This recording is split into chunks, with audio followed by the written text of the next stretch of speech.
Isang malakas na kalabog ng nabasag na salamin ang sumalubong kay Celine sa labas pa lamang ng malaking pinto ng mansyon ng mga Alcaraz. Napapitlag siya at mahigpit na napahawak sa strap ng kanyang luma ng bag.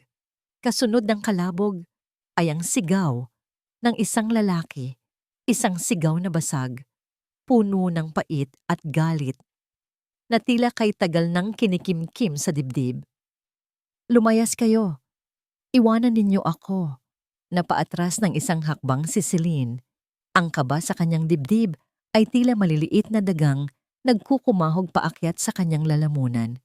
Dapat na ba siyang tumalikod? Dapat na ba siyang umalis at kalimutan ang trabahong ito? Ngunit biglang sumagi sa isip niya ang imahe ng kanyang ina, ang manipis nitong katawan na nakahiga sa maliit nilang kama, ang hirap nitong paghinga, at ang mga bote ng gamot na kailangan nilang bilhin. Hindi siya pwedeng umatras. Kailangan niya ang trabahong ito. Huminga siya ng malalim, ipinikit ang mga mata, at nagdasal ng isang maikling panalangin para sa lakas ng loob. Dahan-dahang bumukas ang pinto. Isang matandang babae na may uniforme ng kasambahay ang sumilip. Namumutla ito at bakas sa muka ang takot. Ikaw ba si Celine? Pabulong na tanong nito. Tumango si Celine. Opo, ako po. Pumasok ka, dalian mo, sabi ng matanda. Hinila siya papasok at mabilis na isinara ang pinto, na para bang may hinahabol silang halimaw sa labas. Ako si Manang Leticia. Pasensya ka na sa inabutan mo. Ganyan na talaga siya. Simula nang mawala si Ma'am Marites. Ang loob ng mansyon ay mas malala pa sa inaasahan ni Celine. Amoy alak at kalungkutan ng hangin. Ang mga mamahaling muebles ay nababalutan ng manipis na alikabok. Ang mga bintana ay sarado. At ang tanging liwanag ay nagmumula sa isang marangyang chandelier na natatakpan na rin ng sapot ng gagamba. Ang katahimikan sa loob ay mabigat, halos nakakabingi. Sa sahig, malapit sa paanan ng engrandeng hagdanan, nakita ni Celine ang pinagmulan ng kalabog. Isang basag na picture frame. Sa loob nito, ang larawan ng isang masayang pamilya. Isang magandang babae, isang makisig na lalaki, at isang maliit na batang babae na may pinakamatamis na ngiti. Biglang may aninong gumalaw mula sa isang madilim na pasilyo. Lumabas ang lalaki mula sa larawan. Si Ramon Alcaraz. Ngunit ang Ramon na nasa harap niya ngayon ay malayong malayo sa lalaking nakangiti sa litrato. Gulo-gulo ang buhok nito, namumula ang mga mata, at may ilang araw ng tubo ng balbas. Ang suot niyang puting damit ay may mantsa ng kung ano. Tumingin ito sa kanya, ngunit ang mga mata nito ay tila tumatagos lang, walang buhay, walang emosyon. Sino ka? Tanong nito. Ang boses ay magaspang dahil sa alak at bighati. Sir, ako po si Celine Manlapas, ang bagong... Hindi na naituloy ni Celine ang sasabihin. Ang bagong katulong. Pagtatapos ni Ramon, walang bakas ng interes sa boses.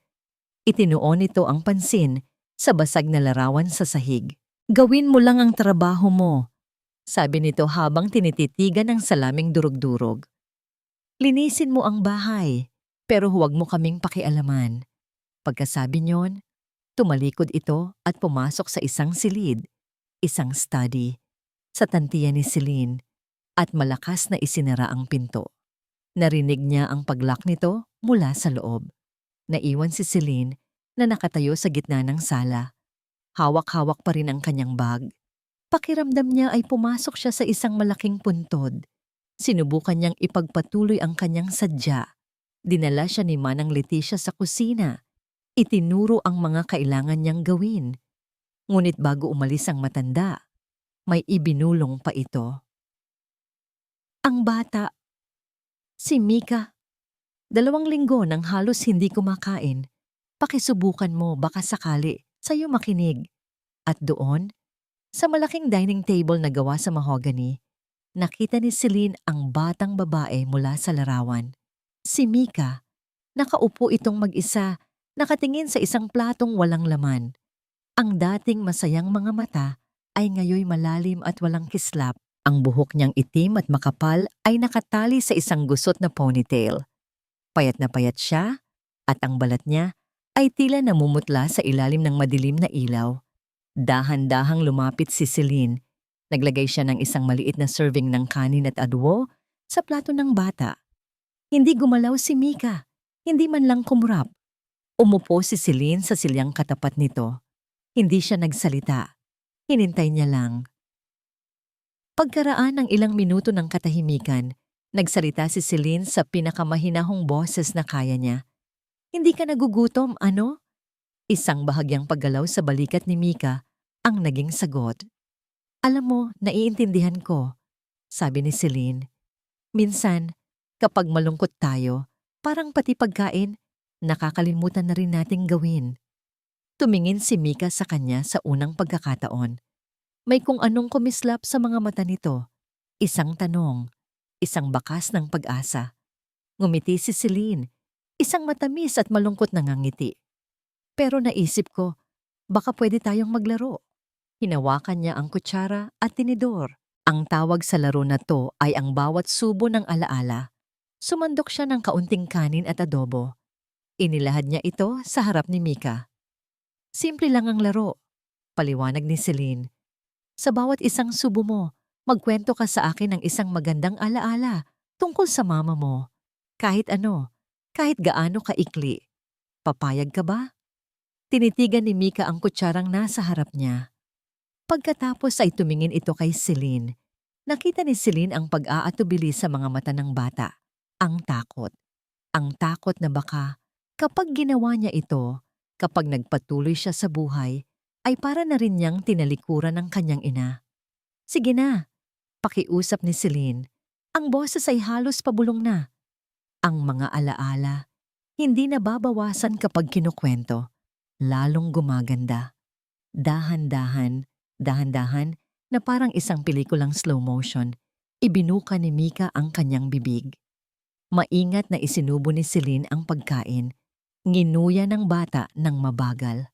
At habang ngumunguya, isang butil ng luha ang pumatak mula sa kanyang mga mata. Bumagsak sa ibabaw ng kanyang kamay na nakapatong sa mesa. Nilunok niya ang pagkain.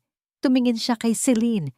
Ang mga mata ay nangungusap ng isang pighating na papakalalim para sa isang 8 taong gulang na bata. Ang paborito ko pong adobo, pabulong na sabi ni Mika. Ang boses ay paos dahil sa matagal na hindi pagimik. Si Mama po ang nagturo sa akin kung paano maglagay ng kaunting asukal para daw po maging special. Isang ngiti ang sumilay sa labi ni Celine. Isang ngiting puno ng pag-unawa at awa. Hindi niya pinunasan ang luha ng bata. Hinayaan niya lang itong dumaloy. Sumandok siyang muli. Ang sarap pakinggan niyan, sabi niya. Isa pa? Tumango si Mika at muling ibinuka ang bibig. Habang nanginunguya ang ikalawang subo, muli siyang nagsalita. Mas malinaw na ngayon. Bago po ako matulog, binabasahan niya po ako ng libro. Yung tungkol sa prinsesa at sa dragon. Kahit po pagod siya galing sa trabaho, hindi po niya nakakalimutan. Talaga? Malumanay na tugon ni Celine. Mukhang napakabait ng mama mo. At nagpatuloy ang laro nila.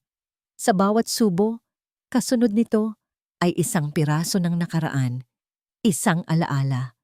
Ang amoy ng pabango ni mama tuwing umaga, ang pagpunta nila sa park tuwing linggo, ang paborito nilang kanta na sabay nilang kinakanta sa kotse, ang mahigpit na yakap ni mama kapag natatakot si Mika sa kulog. Unti-unti, ang plato ni Mika ay nawalan ng laman. At habang nauubos ang pagkain, ang bigat sa dibdib ni Celine ay tila nababawasan din. Hindi dahil sa natuwa siyang napakain ng bata, kundi dahil sa bawat kwento. Nakikita niya ang unti-unting pagbabalik ng kislap sa mga mata ni Mika. Hindi ito kislap ng saya, kundi kislap ng buhay, hanggang sa maubos ang laman ng plato. Ang unang pagkakataon sa loob ng 2 linggo.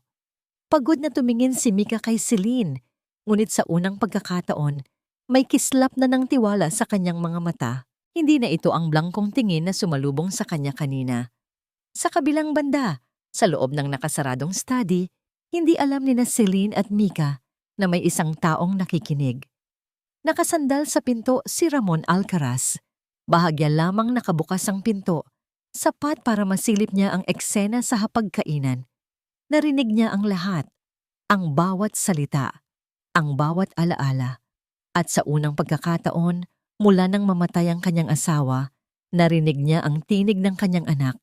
Isang tinig na basag sa paghikbi, ngunit buhay na nagkukwento. Hindi niya namalayan. Ang mga kamao niya ay mahigpit na nakakuyom at ang puso niya ay tila pinipiga ng isang kamay na hindi niya nakikita. Kinabukasan, nanatiling nakakandado ang pinto ng study ni Ramon, ngunit hindi na tulad ng dati ang katahimikan. Ngayon, ang katahimikan ay may kasamang tunog, mahinang tunog ng kutsara at tinidor na tumatama sa plato. Ang pabulong na boses ni Mika, ang malumanay at halos musika sa pandinig na tugon ng babaeng yon, si Celine. Pinilit ni Ramon na ibaling ang kanyang atensyon sa mga blueprint na nakalatag sa kanyang mesa. Mga plano ng isang malaking gusali. Ang proyekto ng kanyang buhay. Ngunit ang mga linya ay nagiging malabo. Ang mga numero ay nagsasayawan sa kanyang paningin. Ang tanging malinaw sa kanya ay ang mga tunog mula sa labas ng kanyang pinto. Tapos po, Ate Celine, rinig niyang sabi ni Mika, dinala po ako ni Mama sa beach. Gumawa po kami ng sandcastle. Sabi niya, balang araw daw po, si Papa ang gagawa ng totoong kastilyo para sa amin. Isang matalim na kirot ang biglang kumirot sa dibdib ni Ramon. Napapikit siya ng mariin. Naalala niya ang araw na yon. Ang tawa ni Marites habang hinahabol sila ng alon.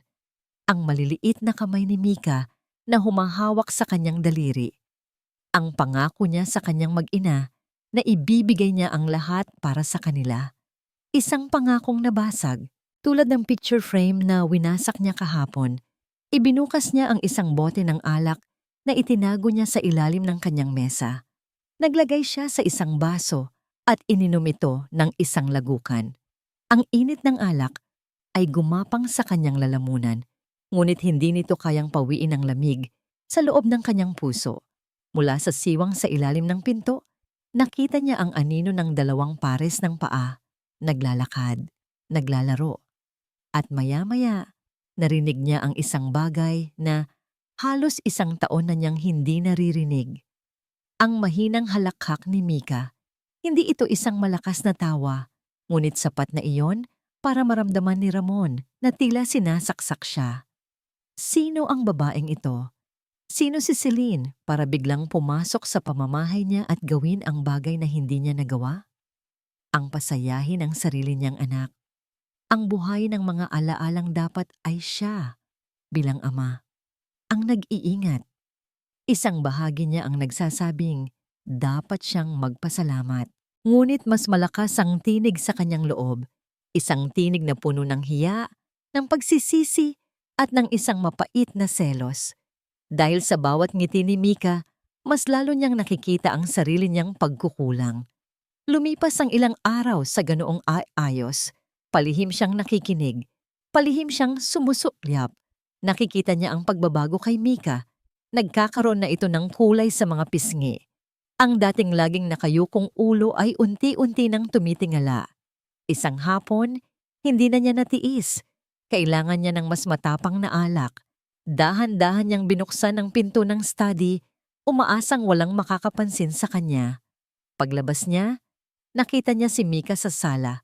Nakaupo sa sahig at may ginuguhit. Sa tabi nito ay si Celine, tinuturuan itong magkulay.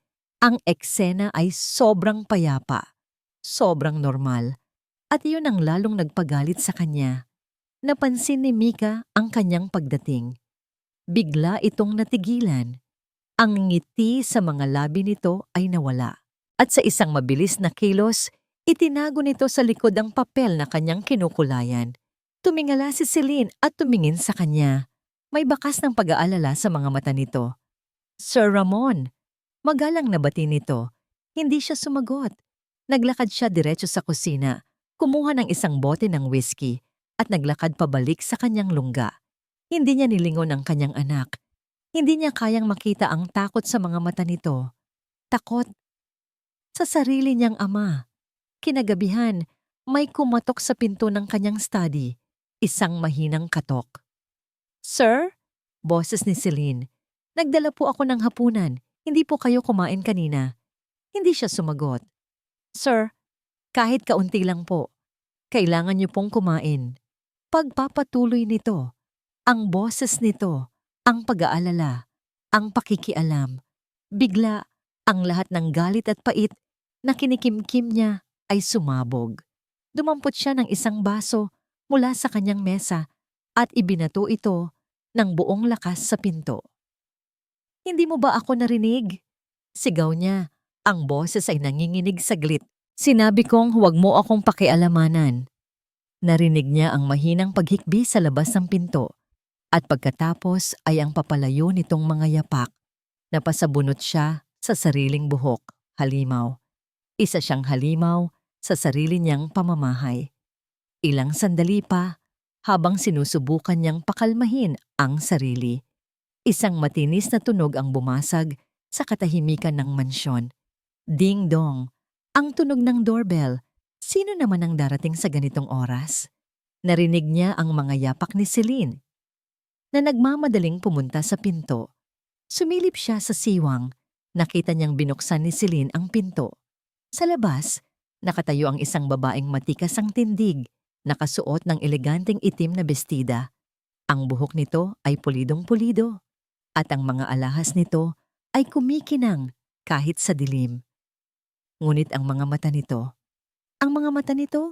ay kasing talim ng kutsilyo at kasing lamig ng yelo.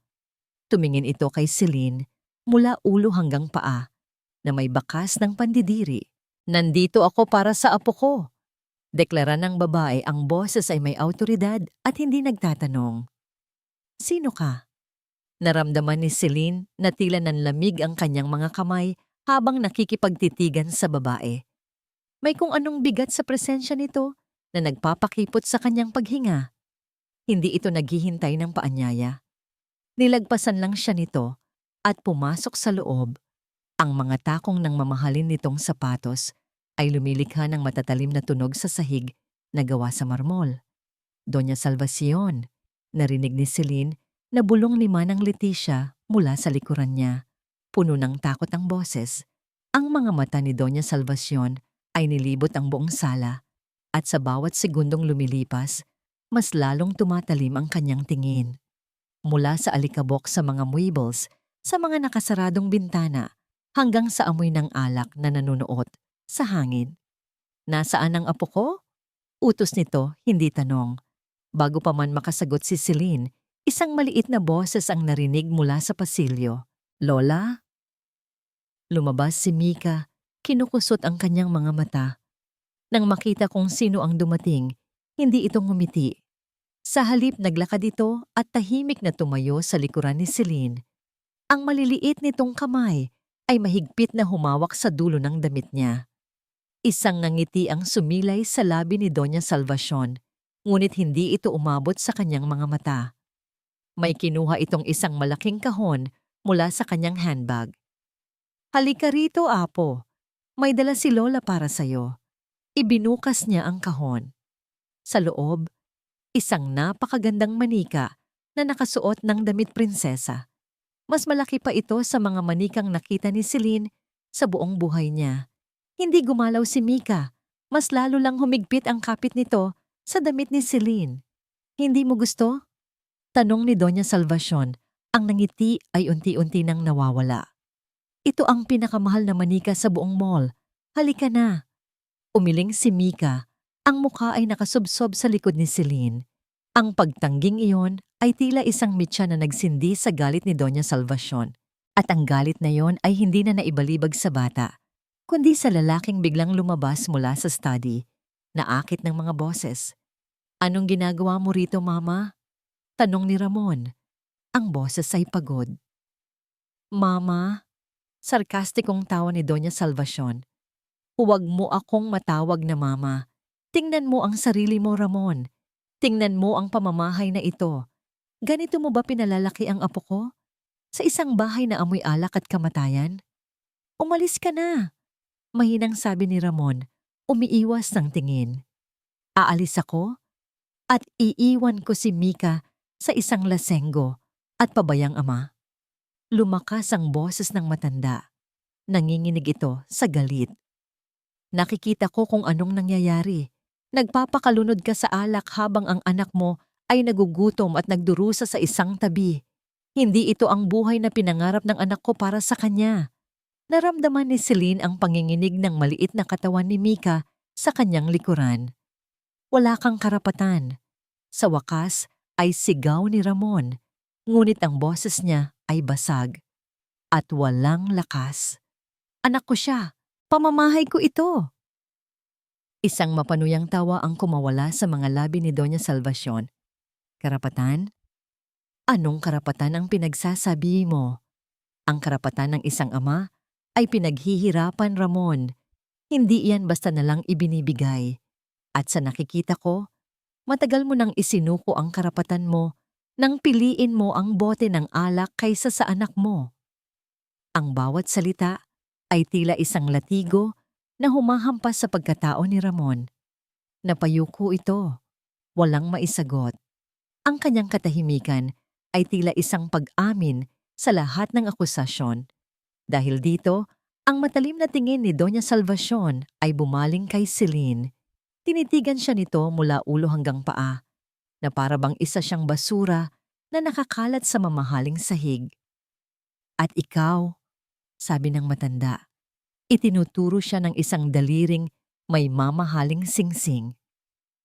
Sino ka para manghimasok? Isang katulong. Tandaan mo ang lugar mo. Pakiramdam ni Celine ay para siyang sinampal. Ang init ng hiya at galit ay umakyat sa kanyang mga pisngi. Gusto niyang sumagot.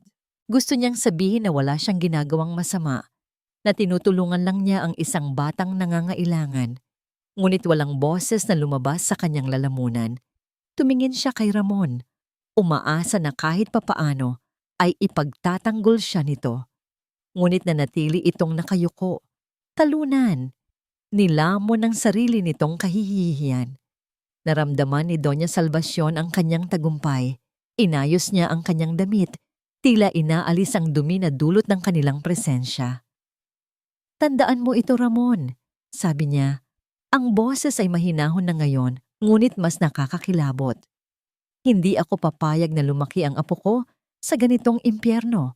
Gagawin ko ang lahat para makuha siya. Tumalikod na ito at nagsimulang maglakad patungo sa pinto. Huminga ng maluwag si Celine, iniisip na tapos na ang lahat. Ngunit bago nito buksan ang pinto, huminto ito at lumingon ng bahagya. Ang mukha ay nasa anino. Hintayin mo ang sulat mula sa abogado ko. Pagkasabi niyon, binuksan niya ang pinto at lumabas. Ang pagsara ng pinto ay umalingaw-ngaw sa buong mansyon, kasabay ng isang katahimikang mas mabigat at mas nakakatakot kaysa dati. Naiwan silang tatlo sa sala. Si Ramon, na tila isang estatwang gumuho. Si Mika, na umiiyak ng walang tunog habang nakakapit pa rin sa kanya. At si Celine, na yakap-yakap ang bata, habang siya mismo ay nanginginig, hindi sa takot, kundi sa katiyakan na ang bagyo ay hindi pa tapos. Ito pa lang ang simula. Ang mga salita ni Doña Salvacion ay hindi lang isang banta. Isa itong sumpa, isang sumpa na gumising kay Ramon sa kalagitnaan ng gabi. Pawis na pawis at humihingal, hinahabol ng mga bangungot kung saan kinukuha si Mika mula sa kanyang mga bisig. Sa bawat paglipas ng araw, ang mansyon ay tila lalong lumiliit. Ang mga pader ay papalapit ng papalapit. At ang hangin ay mas lalong nagiging mabigat.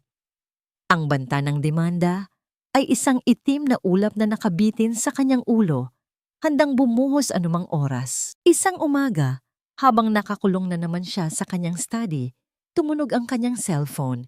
Isang numerong hindi pamilyar, Sinagot niya ito ng may pag-aatubili. Ramon, iho, napatayo siya ng tuwid.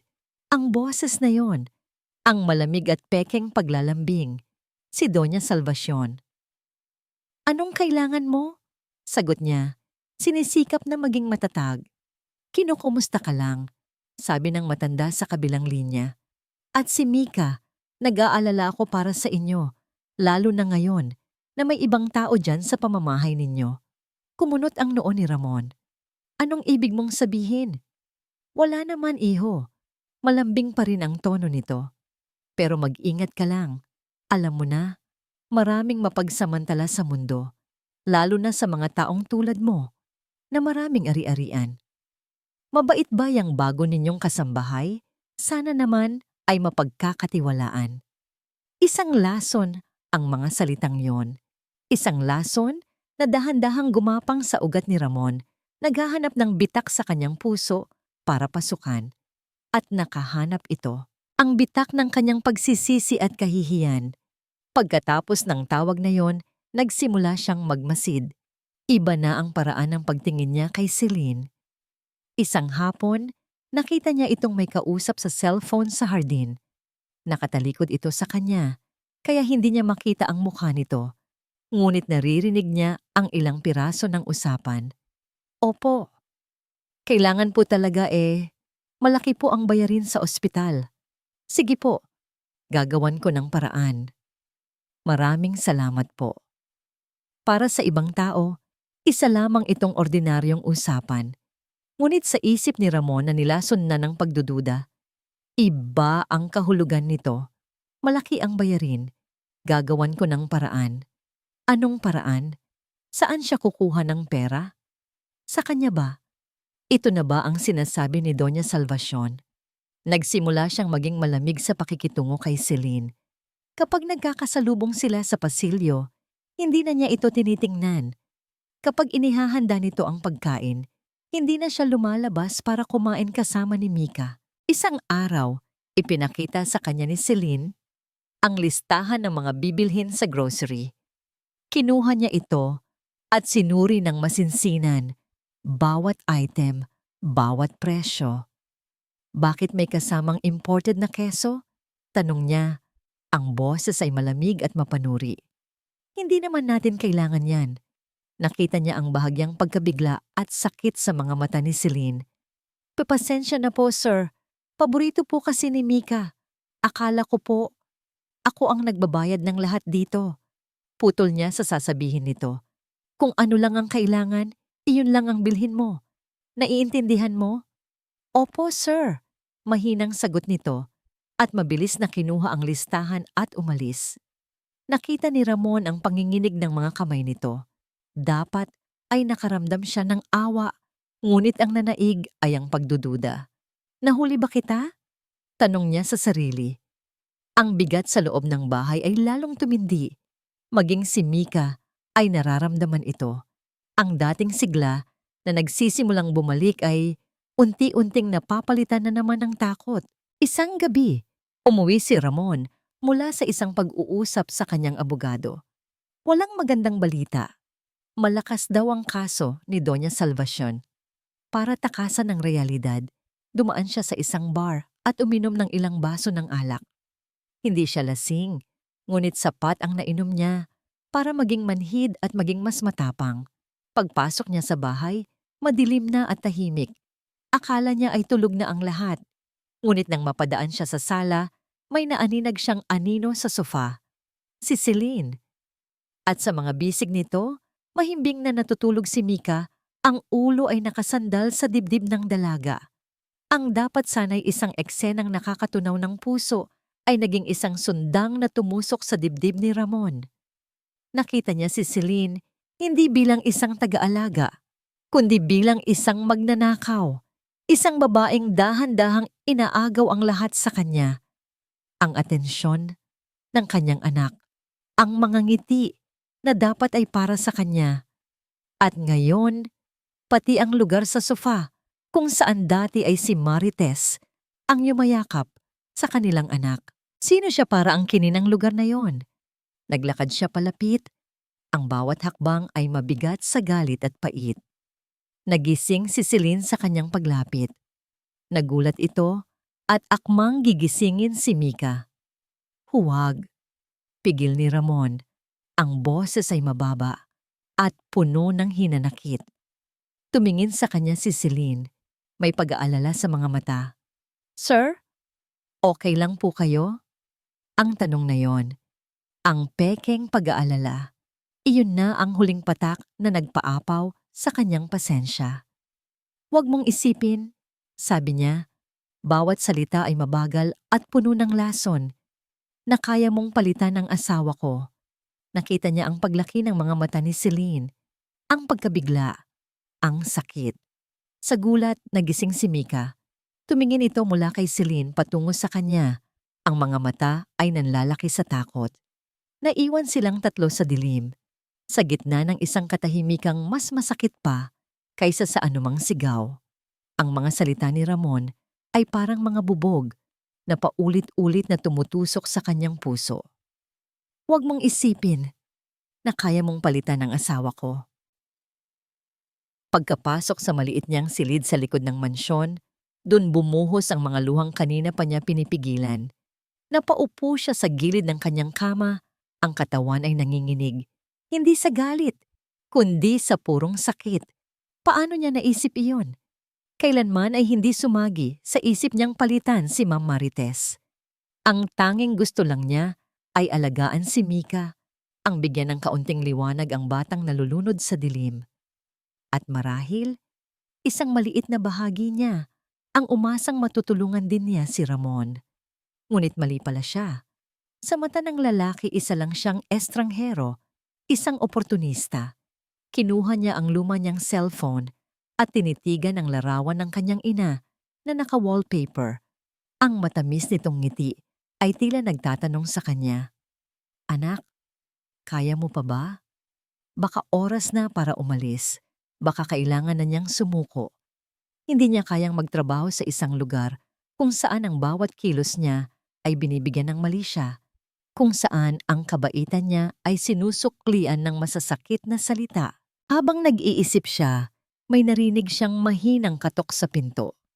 Sinundan ito ng isang maliit na boses, "Ate Celine." Si Mika. Mabilis niyang pinunasan ng kanyang mga luha. "Pasok, Mika." Dahan-dahang bumukas ang pinto. Nakatayo roon si Mika, yakap-yakap ang kanyang unan at may dalang isang baso ng tubig. Ang mga mata nito ay nag-aalala. Inabot nito ang baso kay Celine. "Para po hindi maubos ang luha niyo," sabi nito sa seryosong tono ng isang bata.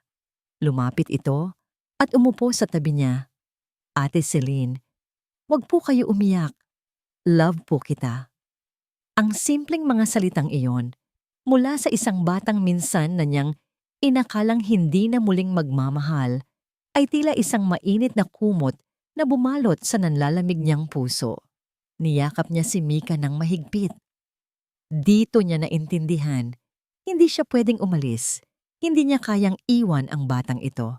Kinabukasan, para maibaling ang kanyang isip, nagpasya si Celine na gawin ang isang bagay na matagal nang dapat gawin. Ang linisin ang silid trabaho ni Ma'am Marites. Nakasara ang kwartong yon simula nang dumating siya. Sabi ni Manang Leticia, iyon daw ang utos ni Sir Ramon. Ngunit ngayon, naramdaman ni Celine na kailangan niyang gawin ito, hindi para manghimasok, kundi bilang isang paraan ng pagbibigay respeto. Kumatok muna siya sa pinto ng study ni Ramon. "Sir, lilinisin ko lang po sana ang office ni Ma'am." Isang matagal na katahimikan ang sumagot, bago niya narinig ang isang pagod na "Gawin mo ang gusto mo." Dahan-dahan niyang pinihit ang seradura ng pinto ng office, isang amoy ng alikabok at pinatuyong bulaklak ang sumalubong sa kanya. Ang silid ay tila isang time capsule.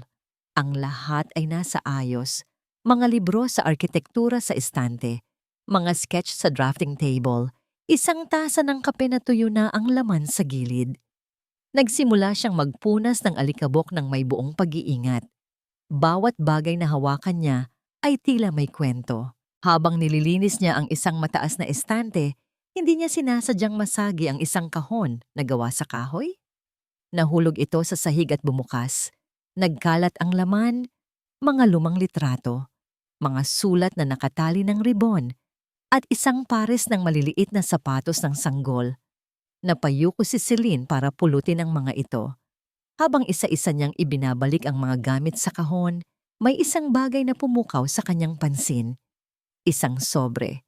Nakasiksik ito sa ilalim ng isang lumang libro. Hindi ito mukhang luma. Malinis pa ang papel.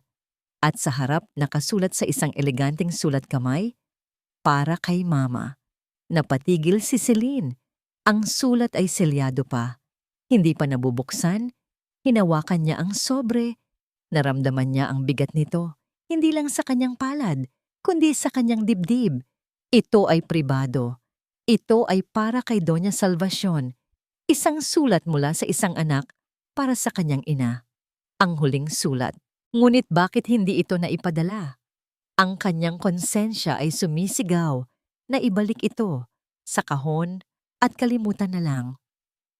Ngunit isang malakas na kutob ang nagsasabi sa kanya na ang piraso ng papel na hawak niya ay hindi lang isang ordinaryong sulat.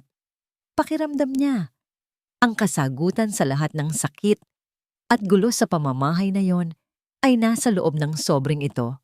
Nanginginig ang kanyang mga kamay habang tinititigan ang selyadong sobre. Bubuksan ba niya ito? Sa loob ng kanyang marangya at air-conditioned na opisina, kung saan tanaw ang buong syudad, pinag-aaralan ni Doña Salvacion ang mga litratong nakalatag sa kanyang mesa na gawa sa mahogany. Hindi ito mga litrato ng pamilya. Ito ay mga litrato ni Ramon Alcaraz. Litrato niya na palabas ng isang mamahaling bar, inaalalayan ng security guard. Litrato niya na natutulog sa loob ng kanyang kotse, bukas ang bibig. Litrato niya na nakikipagsigawan sa isang waiter. Bawat isa ay maingat na kinuha ng isang private investigator na binayaran niya ng malaki. Pinag-aralan niya ang bawat detalye, ang pamumula ng mga mata nito, ang gusot sa damit, ang ekspresyon ng kawalan ng pag-asa sa mukha nito. Hindi siya nakaramdam ng awa. Sa halip, isang malamig na determinasyon ang bumalot sa kanya. Ito ang mga ebidensya. Ito ang mga bala na gagamitin niya sa korte. Pinindot niya ang intercom sa kanyang mesa. Papasukin mo si Leticia.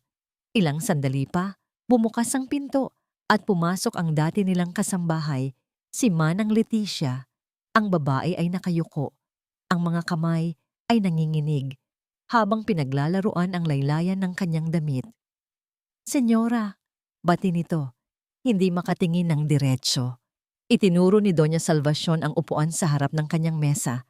Umupo si Leticia na tila ba may mga karayom ang upuan. Naglabas si Doña Salvacion ng isang makapal na sobrang puti at dahan-dahan itong itinulak sa ibabaw ng mesa patungo kay Leticia. "Ang bayad para sa mga impormasyon mo," sabi niya. Ang boses ay kalmado. "At isang paunang bayad para sa testimonya mo sa korte."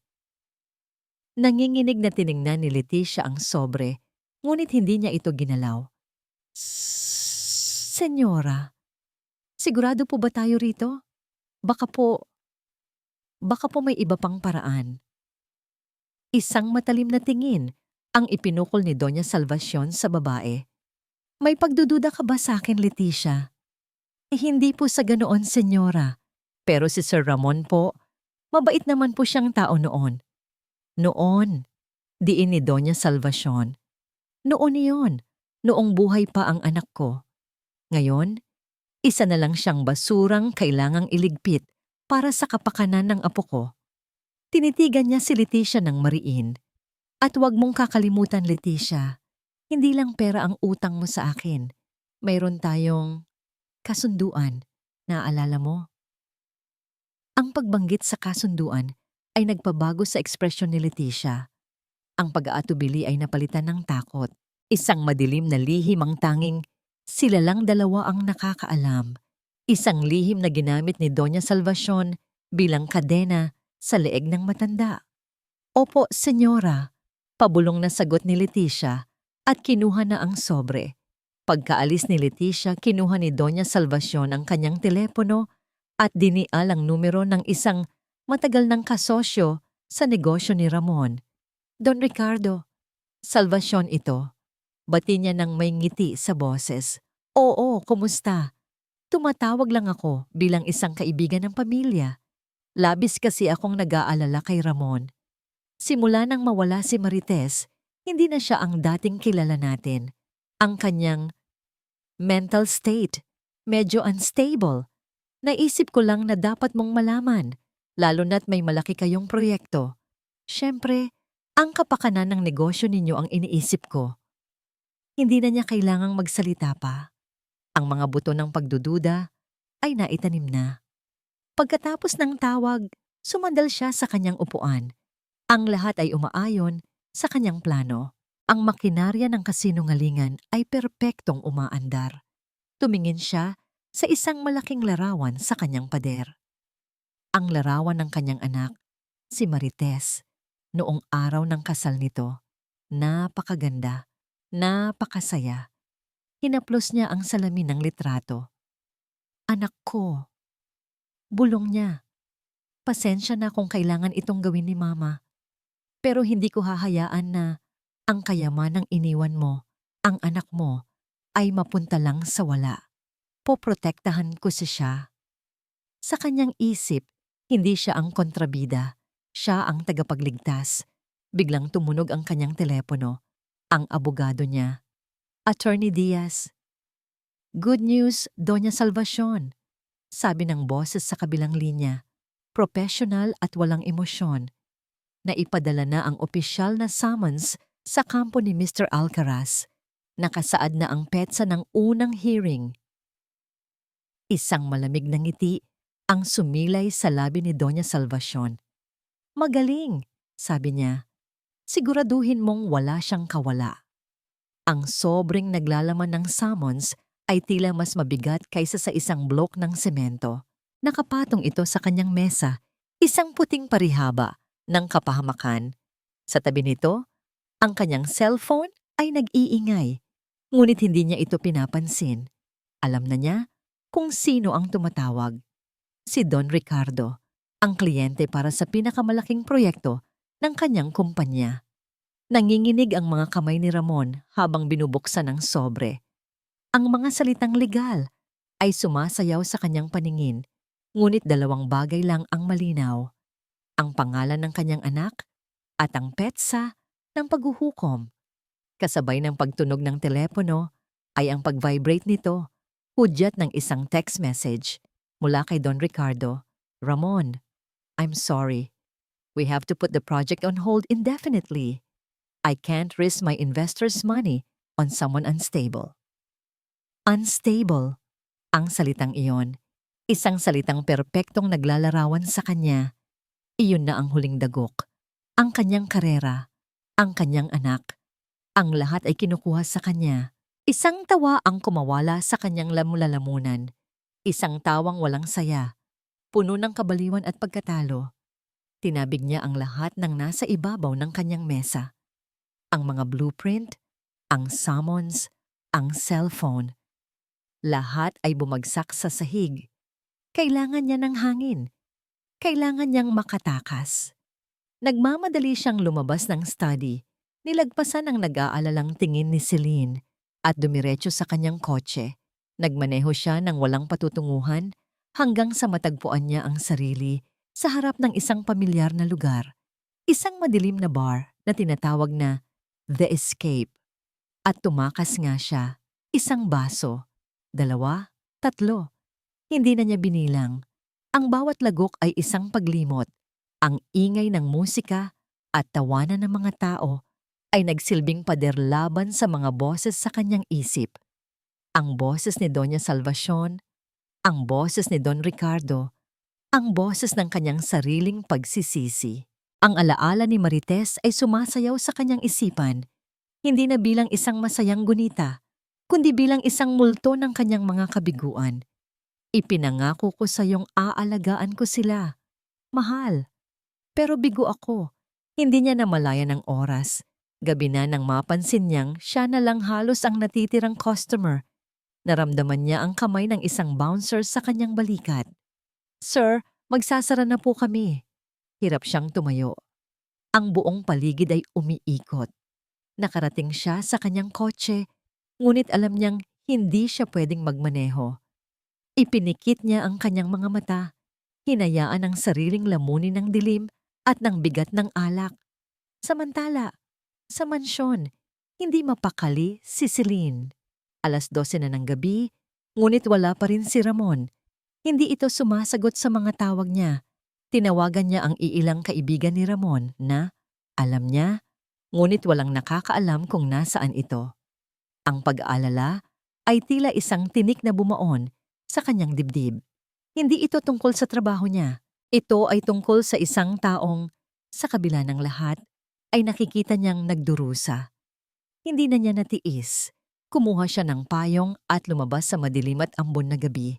Nag-book siya ng taxi. "Saan po tayo, ma'am?" tanong ng driver. Nag-isip si Celine. Saan ba pupunta ang isang taong gustong takasan ang mundo? Isang pangalan ng bar ang biglang pumasok sa isip niya. Isang pangalang narinig niyang nabanggit noon ni Manang Leticia. Sa The Escape po, kuya, sa may Makati. At hindi nga siya nagkamali. Sa parking lot ng bar, nakita niya ang itim na sasakyan ni Ramon. Dahan-dahan siyang lumapit at sumilip sa bintana. At doon, nakita niya ito. Nakasandal sa manibela, walang malay. Ang mukha ay basang-basa. Hindi niya alam kung dahil ba sa pawis o sa luha. Kumatok siya ng malakas sa bintana. Dahan-dahang iminulat ni Ramon ang kanyang mga mata. Nang makita siya nito, ang ekspresyon nito ay pinaghalong gulat at kahihiyan. Pinagbuksan siya nito ng pinto. Ang amoy ng alak ay halos magpatumba sa kanya. Anong ginagawa mo rito?" Hirap na tanong ni Ramon. "Sinusundo po kayo." Mahinahong sagot ni Celine. Ipinasa niya ang susi sa taxi driver na sinabihan niyang sumunod. "Kuya, pwede po bang kayo na ang mag-drive ng kotse niya? Susunod po ako sa taxi niyo." Buong biyahe pa uwi ay walang nagsalita. Pagdating sa mansyon, inalalayan ni Celine si Ramon palabas ng kotse. Ang bigat ng katawan nito ay halos hindi niya makaya, ngunit tiniis niya. Pagpasok nila sa loob, isang maliit na anino ang nakatayo sa tuktok ng hagdanan. Si Mika. Nakatayo ito roon. Yakap ang kanyang unan, tahimik na pinapanood ang kanyang ama sa pinakakahiyahiyang estado nito. Walang salitang lumabas sa bibig ng bata, ngunit ang mga mata nito, na puno ng luha, ay nagsasabi ng lahat. Inakyat ni Celine si Ramon sa kanyang kwarto at maingat na inihiga sa kama. Kumuha siya ng isang maliit na tuwalya at isang palanggana ng maligamgam na tubig. Dahan-dahan niyang pinunasan ng pawis sa noo nito ang dumi sa kanyang mukha. Sa kanyang kalasingan, naramdaman ni Ramon ang malamig na tuwalya. Naaaninag niya ang mukha ni Celine sa dilim, ang mga mata nitong puno ng pag-aalala. Walang kahit isang bakas ng panghuhusga. Hindi niya naiwasang ikumpara ito sa matalim na tingin ni Doña Salvacion. Bago siya tuluyang lamunin ng antok, may isang salitang kumawala sa kanyang bibig. Isang salitang halos pabulong. "Sorry." At pagkatapos ay nakatulog na siya. Naiwan si Celine, nakaupo sa gilid ng kama, pinagmamasdan ang lalaking mahimbing na natutlog. Sa isang saglit, hindi niya nakita ang isang aroganteng amo o isang lasenggong ama. Ang nakita niya ay isang lalaking naliligaw at nasasaktan. Kinabukasan, isang mabigat na katahimikan ang bumalot sa mansyon. Mas mabigat pa kaysa sa dati. Nagising si Ramon na may matinding sakit ng ulo at mas matinding sakit ng kahihiyan. Hindi siya lumabas ng kanyang silid. Hindi rin siya kumain. Isang araw bago ang itinakdang hearing sa korte. Tanghali nang dumating ang abogado ni Ramon, isang matandang lalaki na may malalaking salamin at mukhang pagod na sa buhay. Pumasok sila sa study at sa unang pagkakataon, hindi isinara ni Ramon ang pinto. Mula sa kusina, Habang naghahanda ng tanghalian na alam niyang hindi kakainin ng amo, malinaw na narinig ni Celine ang usapan nila. "Wala tayong laban, Ramon," sabi ng abogado. Ang boses ay puno ng pagkatalo. Hawak nila ang lahat ng baraha, ang mga litrato mo, ang testimonya ng mga empleyado sa bar, ang pagkakasuspinde ng proyekto mo. Lahat ng iyan ay nagpapakita ng isang pattern ng irresponsableng pag-uugali. Gagamitin nila ang lahat ng yan laban sa'yo. Kaya anong sinasabi mo? Boses ni Ramon, basag. Nahahayaan ko na lang na kunin niya ang anak ko? Ang sinasabi ko ay kailangan nating maging handa sa pinakamasamang mangyayari. Sagot ng abogado. Sa mata ng korte, si Doña Salvacion ang mas matatag, ang mas may kakayahang mag-alaga kay Mika sa ngayon. Katahimikan. Isang katahimikang sumisigaw ng kawalan ng pag-asa. Pagkaalis ng abogado, lumabas si Ramon mula sa study. Hindi ito tumingin kay Celine. Naglakad ito papunta sa sala kung saan naglalaro si Mika. Umupo ito sa sahig sa tabi ng kanyang anak at niyakap ito ng mahigpit. Isang yakap na tila isang pamamaalam. Pagkatapos ng ilang sandali, tumayo ito at humarap kay Celine. Ang mga mata nito ay pula at pagod. Ngunit sa unang pagkakataon, wala na ang galit. Ang natitira na lang ay isang malalim at nakakapanghinang kalungkutan. "Celine," sabi niya, ang boses ay mahina. "Kailangan mo nang umalis." Napatigil sa pagtibok ang puso ni Celine. "Papo, sir?" "Salamat sa lahat." Pagpapatuloy nito, hindi tumitingin sa kanyang mga mata. "Salamat sa pag-aalaga mo kay Mika, pero hindi ko na pwedeng hilingin sa iyong manatili pa rito. Guguho na ang mundong ito at hindi ko pwedeng hayaan na madamay ka pa." "Pero sir, si Mika, ako nang bahala sa kanya." Putol nito. "Umalis ka na, habang maaga pa, para sa sarili mong kapakanan." Ang bawat salita ay parang isang suntok sa kanyang sikmura. Pinapaalis siya pagkatapos ng lahat. At na para bang ang eksena ay hindi pa sapat na masakit, isang itim na Mercedes-Benz ang huminto sa tapat ng mansyon. Bumaba mula rito si Doña Salvacion, nakasuot ng isang matapang na pulang bestida na para bang isang reynang handa ng angkinin ng kanyang kaharian. Hindi na ito kumatok. Dire-diretso itong pumasok. "Nakikita kong nag-iimpake na ang pakialamera," sabi nito. Isang mapanuyang ng ngiti ang nasa kanyang mga labi. Tumingin ito kay Celine. Sa kamay nito, isang makapal na sobre ng pera. Ibinato niya ito sa sahig sa paanan ni Celine. Ang mga perang papel ay nagkalat sa marmol na sahig.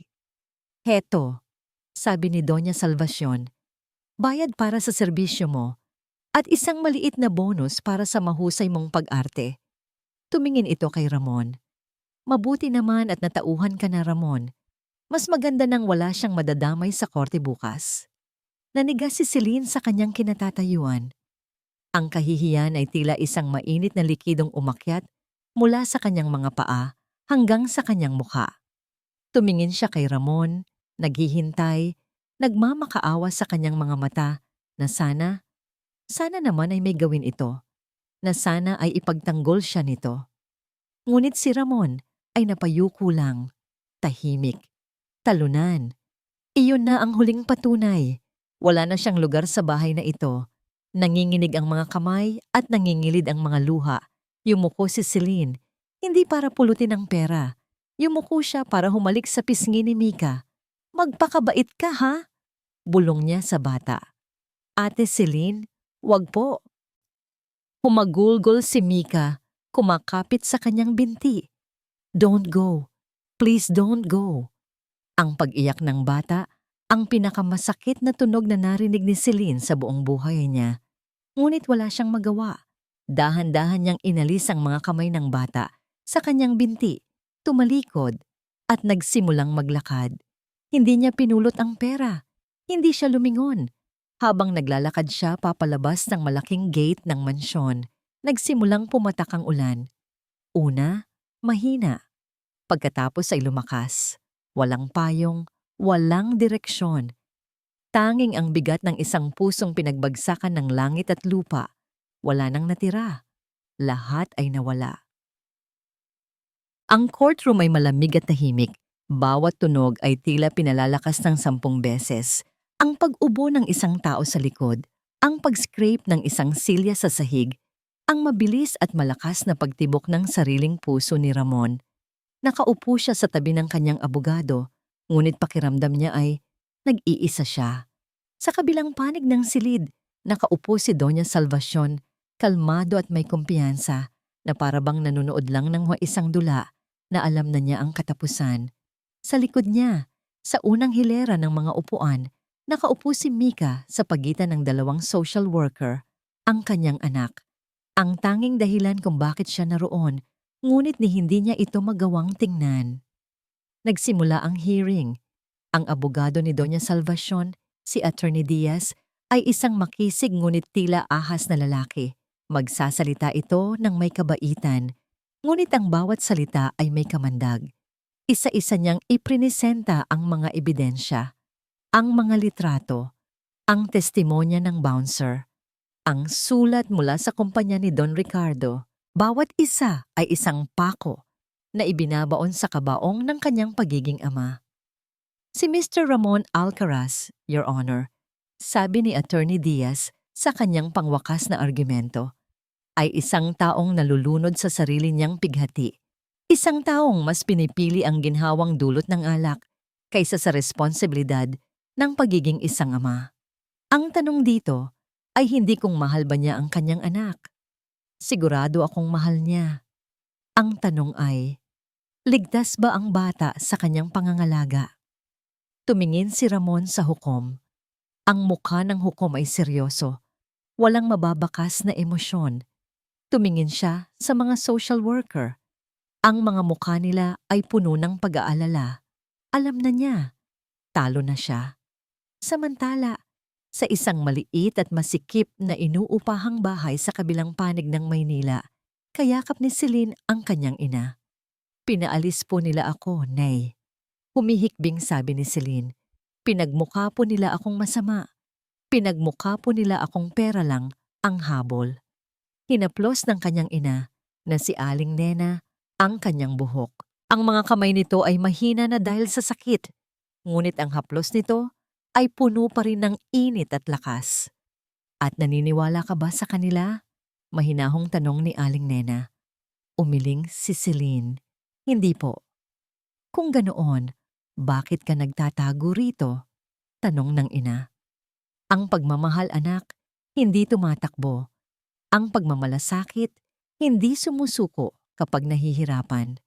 Kung alam mong tama ang ginagawa mo, kung alam mong may isang batang nangangailangan sa'yo, tatayo ka at lalaban. Tumingin si Celine sa kanyang ina. Sa kabila ng sakit nito, nakikita niya ang apoy sa mga mata nito. Ang parehong apoy na minsan na niyang naramdaman para kay Mika. May biglang nagbago sa loob ni Celine.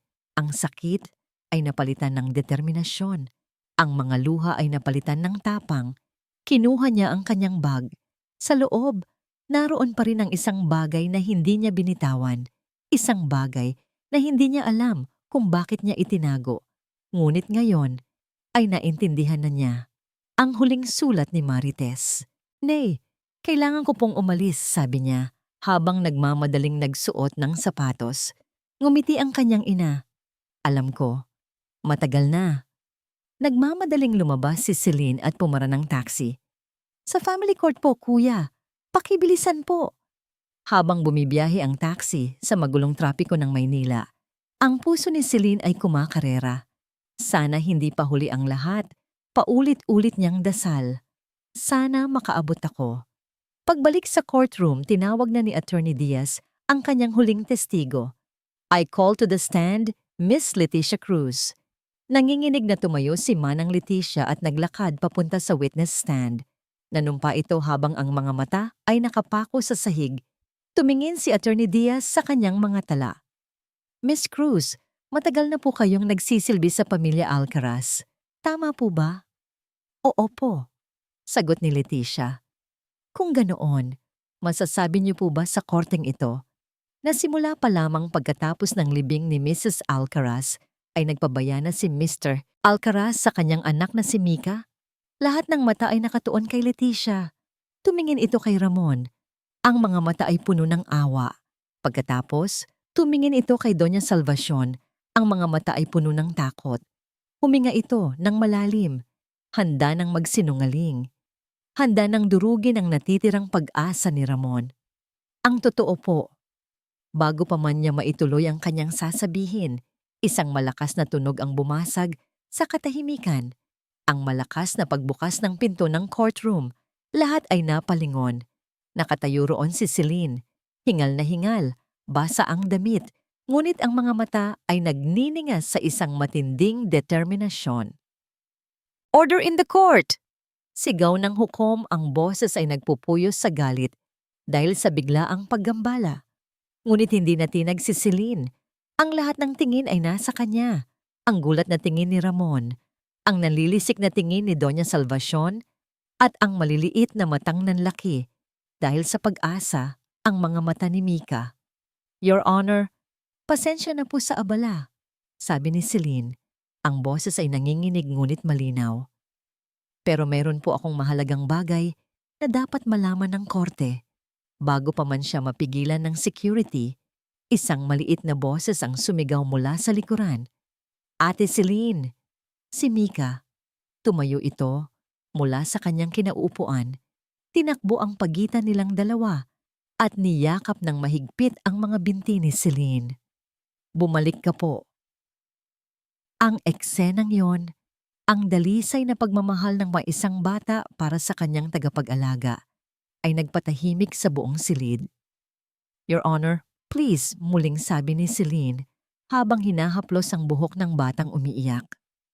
Hayaan niyo po akong magsalita. Para po kay Mika. Tinitigan siya ng hukom. Sa isang iglap, nakita ni Celine ang paglambot sa mga mata nito. Tumango ito. Proceed, but make it quick. Humakbang si Celine palapit.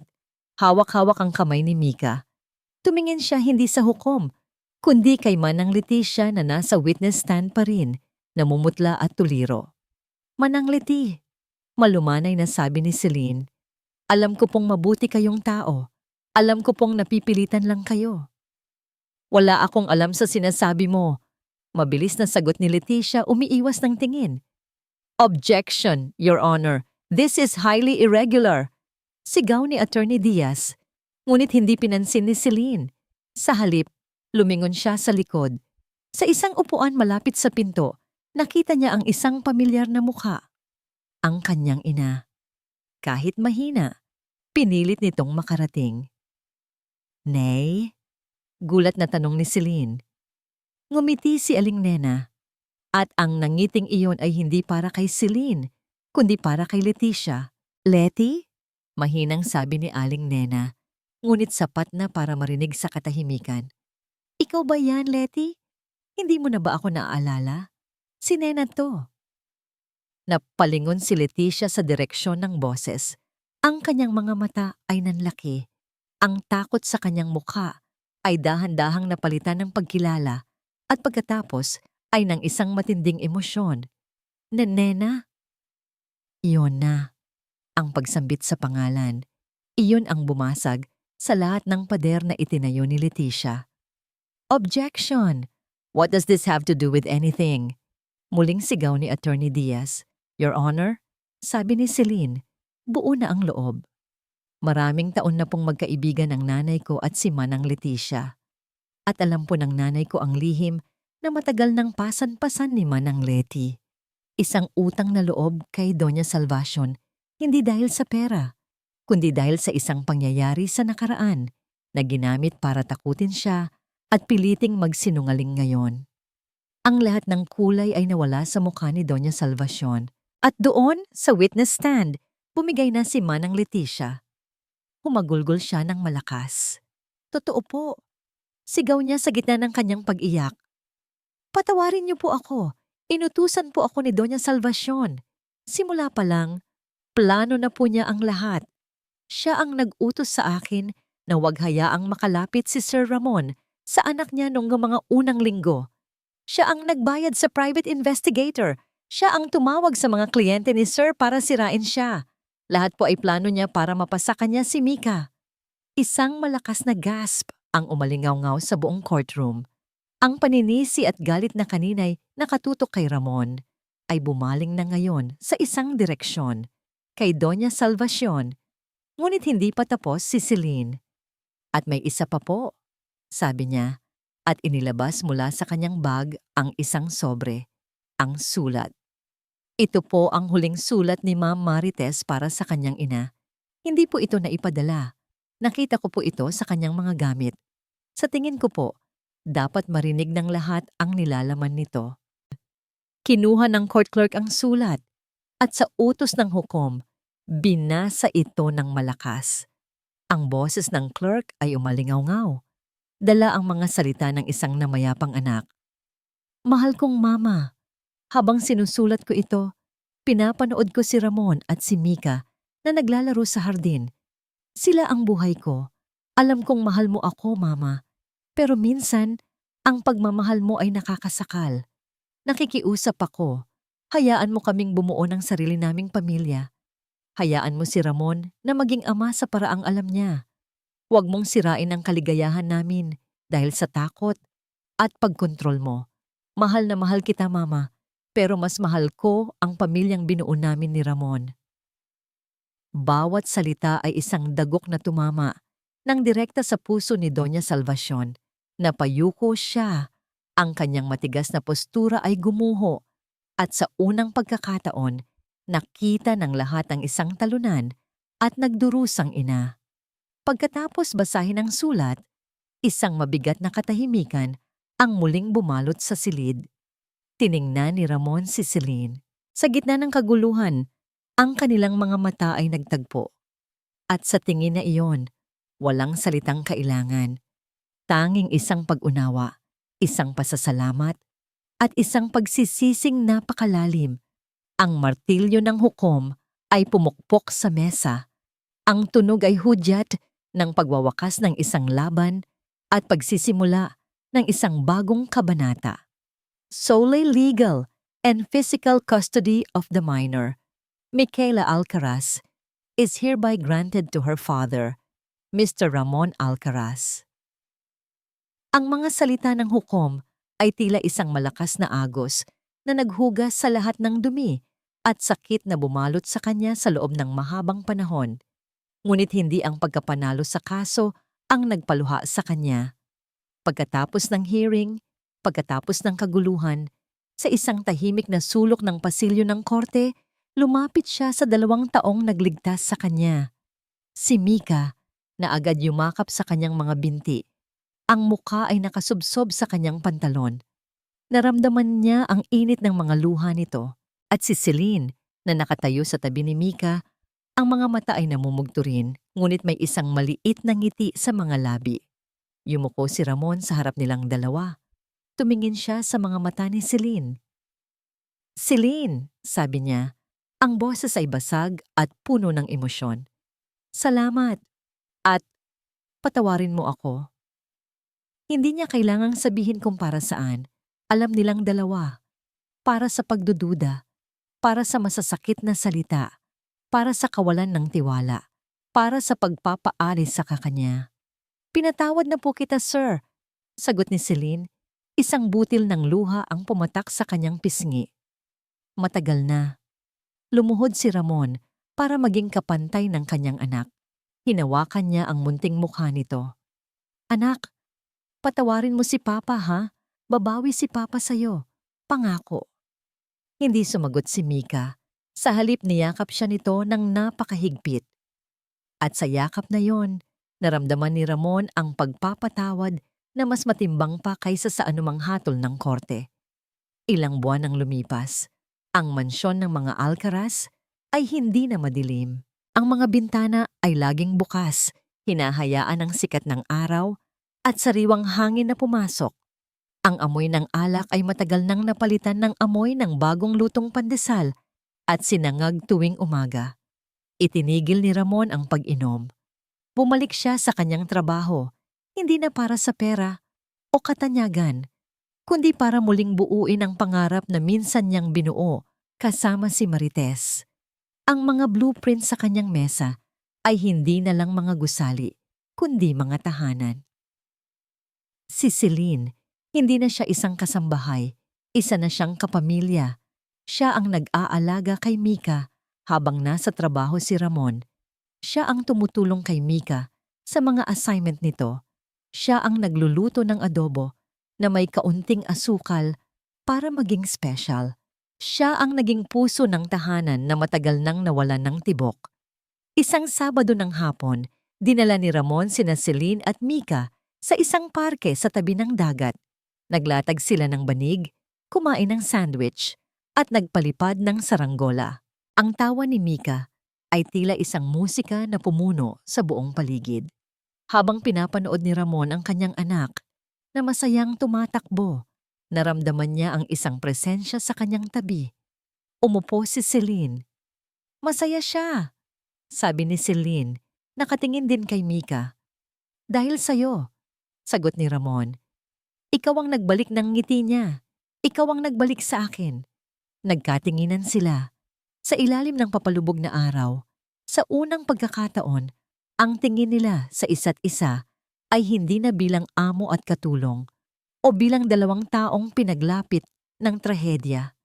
Ito ay isang tingin ng paghanga, ng respeto at ng isang pagmamahal na dahan-dahang nabubo. Si Doña Salvacion, binigyan siya ng korte ng visitation rights. Dumadalaw siya tuwing linggo. Ang dating arogante at mapagmataas na babae ay napalitan ng isang lolang mas tahimik at mas mapagkumbaba. May dala pa rin siyang mga regalo para kay Mika. Ngunit ngayon, mas mahalaga na sa kanya ang yakap ng kanyang apo. Isang araw, bago umuwi, lumapit ito kay Ramon at Celine. "Salamat," bulong nito, bago tumalikod at sumakay sa kanyang kotse. Isang salita lang, ngunit sapat na yon. Habang papalubog ang araw sa parke, lumapit si Mika kay Celine at may ibinulong dito. Napangiti si Celine at niyakap ang bata. "Anong binulong sa'yo ng prinsesa ko?" tanong ni Ramon. Tumingin sa kanya si Celine. Ang kanyang mga mata ay nagniningning. Sabi niya, bago pa man matapos ni Celine, si Mika na ang sumagot. Tumatakbo palapit kay Ramon. Niyakap siya nito. "Sabi ko po kay Ate Celine, Papa." Humarap ang bata at tiningnan ang dalawang pinakamahalagang tao sa buhay niya ngayon. "Sabi ko po, sa tingin ko, magugustuhan ka ni Mama, Ate Celine." Napatigil si Ramon. Tumingin siya kay Celine, na ngayon ay namumula ang mga pisngi. Tumingin siya sa kanyang anak. Tumingin siya sa kalangitan na kulay kahel. Hindi papalitan ni Celine si Marite. Walang sino man ang makakagawa noon. Ngunit habang nakikita niya ang dalawang babaeng nagbalik ng buhay sa kanya, naintindihan ni Ramon na ang pamilya ay hindi tungkol sa pagpapalit o paglimot. Ito ay tungkol sa pagbubuo muli. Mula sa mga basag na piraso, sa tulong ng mga taong hindi mo inaasahan, nakakabuo ka ng isang bagay na bago, isang bagay na buo, isang bagay na mas matatag pa kaysa sa dati. At sa unang pagkakataon, sa loob ng napakatagal na panahon, ngumiti si Ramon Alcaraz. Isang ngiting totoo, payapa, at puno ng pasasalamat. At dito po nagtatapos ang kwento ng isang pamilyang muling nabuo mula sa mga abo ng pighati.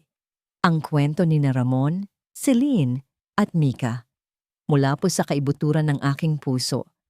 Isang taos-pusong pasasalamat sa inyong walang sawang pagsubaybay at pakikinig.